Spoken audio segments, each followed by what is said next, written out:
Hello students, welcome to week 5. Hard to believe it's week 5 already.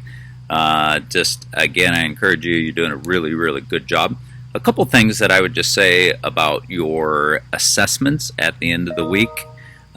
Make sure when you do your assessment that you read the rubrics, grading rubrics first, because that's really what I grade on. Some of you will, on your paper, tell me your story, and that's great, and I want to hear that. That's wonderful, but what I have to grade on is how did you do on your assessment also.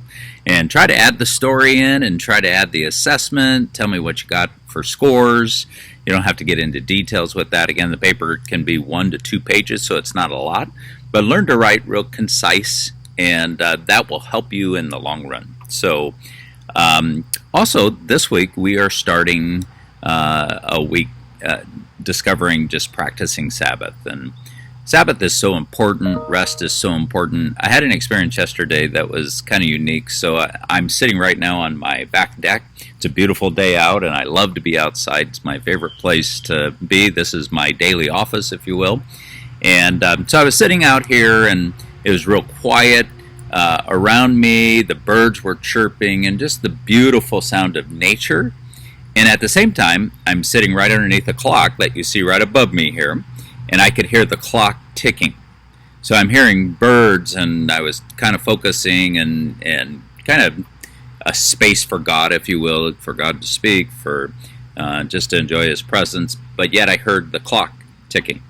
And I think all of us live in this space that, we want to practice Sabbath, we want to get good rest, and yet we hear the clock ticking. Deadlines are always before us, and as leaders, we have responsibilities that requires prudence. And so there's always a balance to everything in life. But make sure when you balance life out that work isn't your first priority to balance, or that work isn't your first priority, I should say, that your life with Jesus is your priority. And I realize some of you work multiple jobs and have a lot of responsibility. And even if your Sabbath can't be a 24-hour period, find some time during the week just to sit and rest and enjoy. Sabbath delight. I love that word because so many times when people think of Sabbath, they think of a rigor of legalistic activities. Oh man, I got to have my devotions during this time, and I got to have this, and I got to have this. And, Sabbath delight to me is just that word, delight. What delights my soul?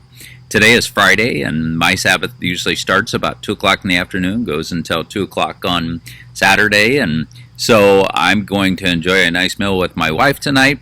Actually going to go to a high school football game. My nephew is a very good football player, so we're going to go watch him Friday night lights, and to me that's Sabbath.